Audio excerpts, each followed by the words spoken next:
Hello and welcome to episode 49 of Life is Horror, the channel where I review new horror movies, provide you with some horror news updates, and wrap each video up with a quiz or a ranking. And today's video I will be reviewing Arcadian and Longlegs by Osgood Perkins, or just Oz Perkins, as he's sometimes referred to as. But yeah, so can't wait to get into that. It was my second most anticipated film of the year. But before we get into those movies, let's jump into some horror news. Not a whole lot to report, unfortunately, but Hell House LLC is getting a fifth movie next October, more than likely to be released on Shudder, if I had to guess, just like the last movie. And I'm a fan of that franchise. I don't think they're amazing or anything. I think they're all good. They're creepy. Um, they're found footage, which I'm a fan of the found footage, or some people would call them mockumentary.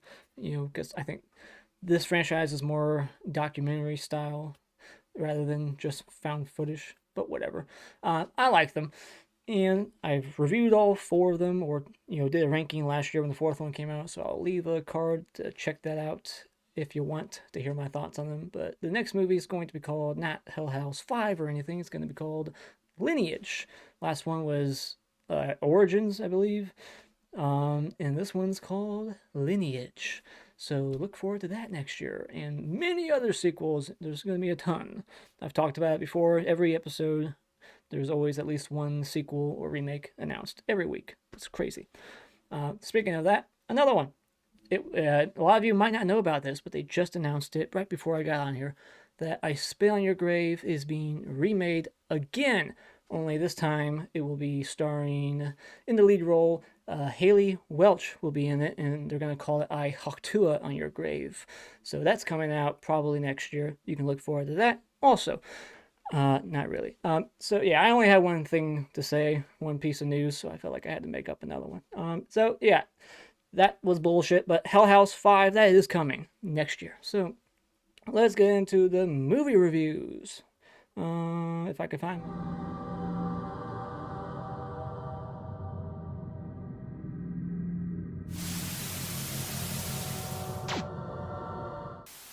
Alrighty, so here we go. Let's review some movies.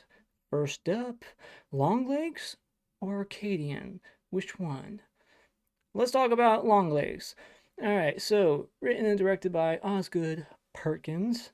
He directed Blackcoat's Daughter, and he directed I Am the Pretty Thing That Lives in the House. And so if you've seen those movies, then you know his style. And if you don't like those movies, uh, maybe stay away from this one. But I will say I don't think this one's anywhere near as slow as those movies. I feel like all his movies are getting a little faster, but they're still slow burns. Like I Am the Pretty Thing was a really, really slow, drawn out movie. Not a whole lot of story. It's pretty thin, but it's just all about atmosphere and mood and stuff. Like that's his style. He has very, moody, atmospheric films that are slow. They're not in your face. They're subtle, and I Am the Pretty Thing was way too slow for me. Blackcoat's Daughter, I is slow, but I just am more into that movie aesthetically, and the tone of it, the performances, the twist that I didn't see coming. That movie to me, I love it. So because I loved that one, I heard that this movie was kind of similar to that one in tone and pacing and whatnot. I was like, hell yeah, I'm all for it. So I was excited going into this, but I tried to, lower my expectations a little. I don't want them too high because then, you know, you'll be disappointed more than likely. I like to, like Otis said in Devil's Rejects, I believe. I keep my standards low, so I'm never disappointed. You gotta keep your expectations a little low, so you don't always get disappointed. Don't set them too high. So, but yeah, this movie was hyped by a lot of people. 100% Rotten Tomatoes, which I never give a shit about what Rotten Tomatoes says. Um, but everyone's saying it's the scariest movie of the year, all that stuff. Did this movie match the hype? Was it as scary as they said? That's not fair for me to say. I'll just say that. Like, nothing's scary to me, really. I'm not saying that in a braggadocious way. I've been watching horror movies since I was 5. So, I'm very, used to this crap by now. Hardly anything scares me. I can't tell you the last time I saw a horror movie and I couldn't sleep that night or anything like that.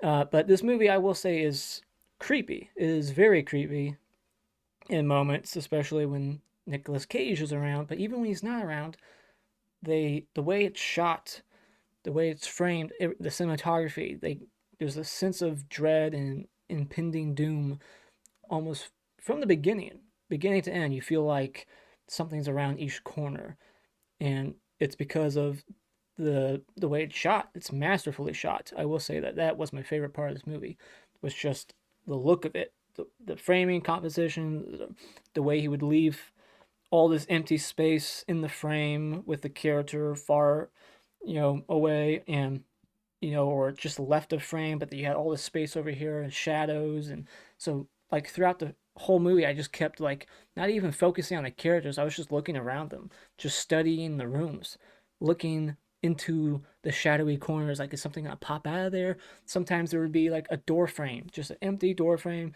no door, open, that the door's open and you just see into the other room and you're just waiting for something to walk by or jump out of, anything. Just throughout the whole movie, there's like every other shot was something like that, and just kept you on your toes, like waiting for something to happen, but nothing would for the most part. And then occasionally you would get like a jump scare here and there, but there's only like three jump scares in the movie, but they were effective. Like one of them especially made me jump. Was not expecting it. And Nicolas Cage is unrecognizable in this movie. Like if I didn't already know he was in the movie when I first, and if I somehow didn't read the opening credits, uh, I would not have known he was in this for a good while.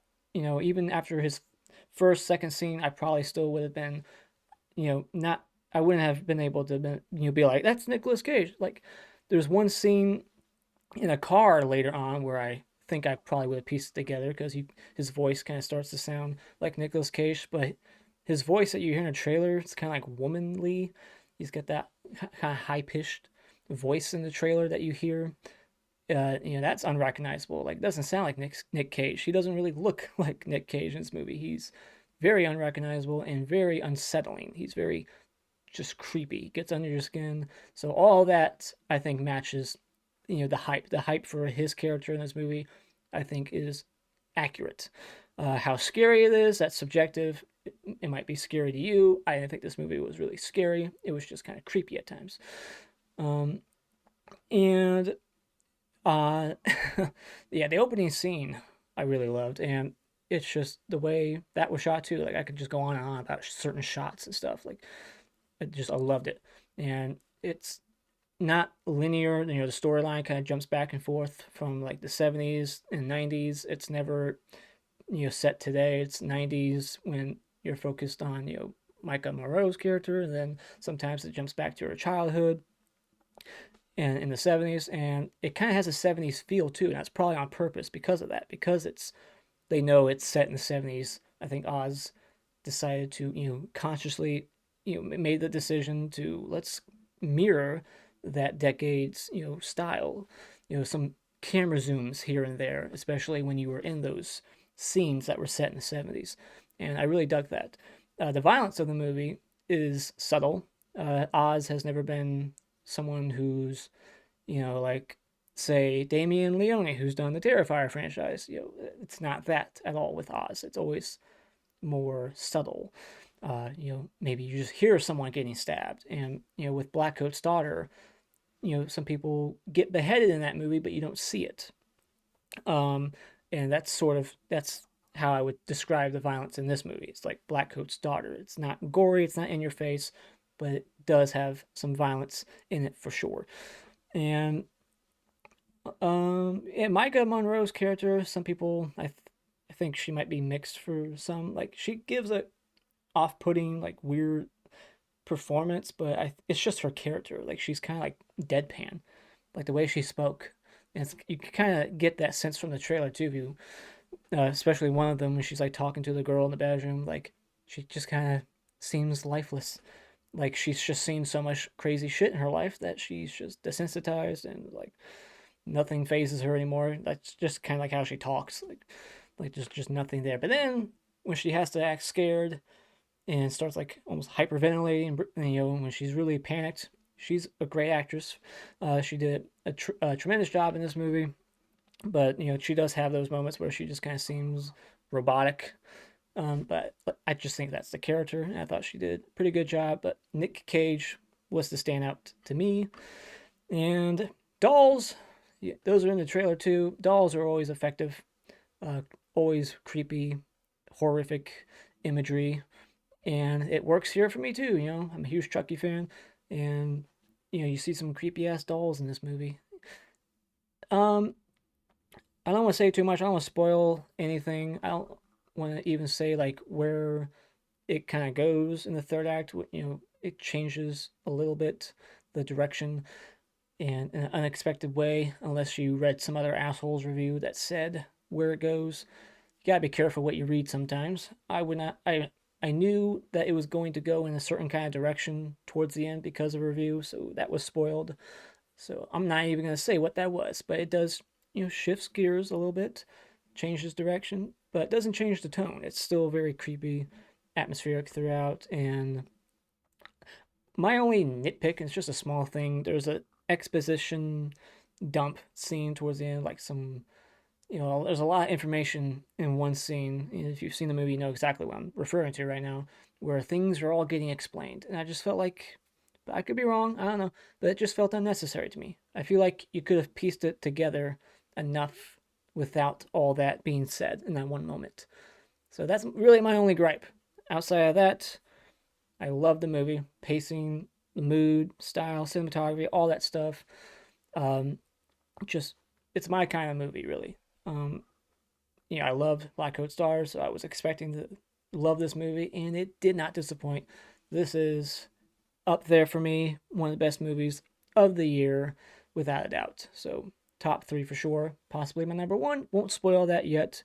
We still got quite a few months to go, more movies to come out. Terrifier 3 being my most anticipated film after this, so we'll see if Terrifier 3 can crack that top three and bump this one out of there. Who knows? So won't say for sure if this is my number one, but it's up there. So I highly recommend this movie. Check it out for sure. But what's my rating? What would I give it? Well, I said I loved it, so that's a 4.5 out of 5. Not gonna give it a perfect 5 out of 5 just yet. I want to watch this movie a couple more times, and if I start to forgive or think that the exposition part works, and then maybe I'll bump it to a 5. But who cares? Its ratings are subjective. Who cares what rating I give it? But I'm just giving it 4.5 out of 5. I don't like to just hand out fives to everything I love. So, but Black Coat's Daughter, that's a 5 out of 5 movie for me. So next up is Arcadian, the other Nicolas Cage movie. Came out a few months back, but it just finally got released to Shudder over the weekend, last weekend, I believe. So this movie is a kind of like creature feature, post-apocalyptic kind of film, independent film, very much so. It feels very much like it. The camera style I did not like. So it's handheld. It can kind of look a little cheap, and that was just my biggest complaint. And I've read a lot of other people who said the same thing. It's just the style of the movie, the handheld camera work is dizzying and annoying, distracting at times. And it's just the opposite of what I like. We just went from Longlegs, which is shot how I like movies to be shot, very steady and, very cool static shots and widescreen and stuff. And then you go to this where it's like up close, kind of Rob Zombie like. He likes to use handheld a lot and get real close and shaky cam. Like this was just like shot almost like a documentary. It felt like watching a found footage movie, but it wasn't one. So there's no excuse for why it had to be so shaky. The camera was just distracting at times, and the creatures in this movie I think are the highlight. They're very unique looking, odd, and almost like hungry hippos in a way. That's how I would describe them. And I've just never seen anything like them. I don't know what the hell they are. There's no explanation about where they came from or why they're here. what they're looking for. They're just killing people, and they seem to be evolving, learning new tricks throughout the movie. And you got, a dad and his two sons. Nicolas Cage playing the dad of his two kids. One of them is the kid from It, and I don't recognize the other guy, but yeah, Nicolas Cage is not in this movie a whole lot, so just want to warn you about that. He is in mainly just the first half or just the first act, and maybe has one or two more scenes, short scenes later on, but he gets incapacitated. He gets attacked by a creature early on, and then it's up to the boys to, fortify and, board up the windows every day and, chop up some firewood, all that crap. And it's mainly just that. It's like the movie's not, scary. There's just it's just looking at two kids trying to defend their home, and it's not really all that exciting. But I think the characters work enough to keep me engaged. Like I was never really bored, despite the fact that not a whole lot of creature, action was happening. Um, so I'll give it that. I think the characters worked enough. They're not super fleshed out or anything. Like I said, there's not a whole lot of explanation as to how this shit went down in the first place. But you don't really need to. Aliens are here, creatures are here, who cares? But I liked the family, the dynamic.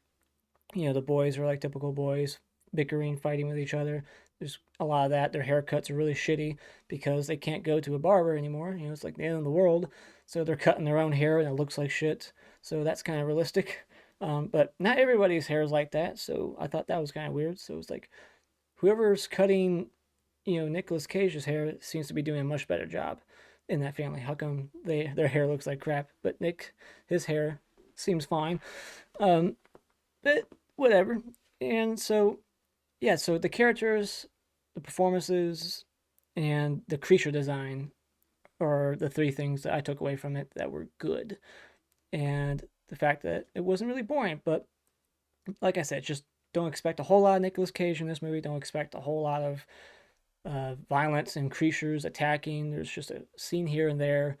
It's mainly all reserved for the like climax towards the end. Um, and there's not gore or anything. You don't see these things like tearing people apart, which sucks. When I watch creature movies, that's usually what I like to see in creature films like this. But this felt PG-13. So yeah, not a whole lot to say. It's just kind of, it's good. It's not great. So that would be a 3.5 out of 5 for me. It was good. Liked them, but just man, that fucking camera work that was the worst part of it for me. So, but if you don't care about that kind of stuff, then you probably won't even notice it. Who knows? But so that's all I gotta say about that. I guess after all we got left is the quiz, the serial killer movie quiz. So let's jump into that.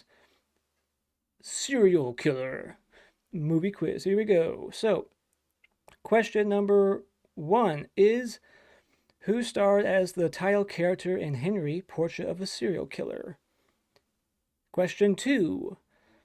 Which serial killer did fuchsia Hollywood star Jeremy Renner play in a 2002 biopic?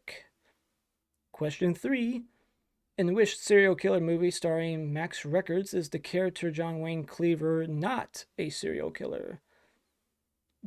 Question 4. Which celebrated filmmaker directed the film Summer of Sam, based on the killings of serial killer David Berkowitz?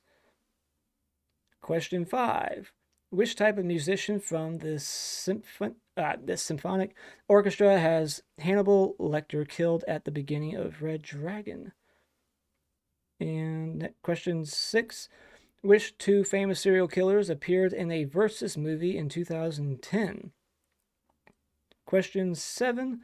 What is the name of the serial killer played by Kurt Russell in Quentin Tarantino's movie Death Proof? Question 8. Which strong alcoholic drink is Johnny Depp's character rather partial to in From Hell? Question 9. In which 2003 movie starring John Cusack is a loose retelling of Agatha Christie's And Then There Were None novel? Question 10. Joe Spinell's shot a short promotional film called Maniac 2 Mr. Robbie in order to raise funds to make a sequel to Maniac. True or false? Question 11. Which Huey Lewis in the news track does Patrick Bateman play as he kills Paul Allen in American Psycho? Question 12. What is the nickname of the serial killer featured in both Manhunter and Red Dragon? Question 13. In which Friday the 13th movie is Jason Voorhees referred to as a serial killer featuring on the TV show American Case Files? Question 14. Which special makeup effects artist appears as a Salt Lake City detective in the 2002 movie Bundy? Question 15. What is the sequel to Henry Portrait of a Serial Killer subtitled? Question 16. Which serial killer movie am I describing? There is a box, a library, some spaghetti cans, some air fresheners, and lots of rain. Question 17. Which fairy tale is the film Freeway, starring Keith Sutherland, a ruse retelling of? Question 18. What is the alternative title for Chuck Palahniuk's 2000 movie Ed Gein? Is it In the Light of the Moon, In the Dark of the Moon, or In the Blood of the Moon? Question 19. Which horror films were partially inspired by the Australian serial killer Ivan Milat? Or Millet? Question 20. Final question. Which celebrated filmmaker's most recent movie starring Brad Pitt and Leonardo DiCaprio was about the Manson family murders? Give you another hint. Came out in 2019. And there you have it. That is the quiz. How did you do? I'm sure I would have sucked at that. I don't watch a whole lot of serial killer movies. I probably knew the answer to about 5 of those. So, how did you do? Let me know in the comments below if you want to. And I will see you in the next episode, episode 50. It's going to be a big one. So I'll see you there. Bye-bye.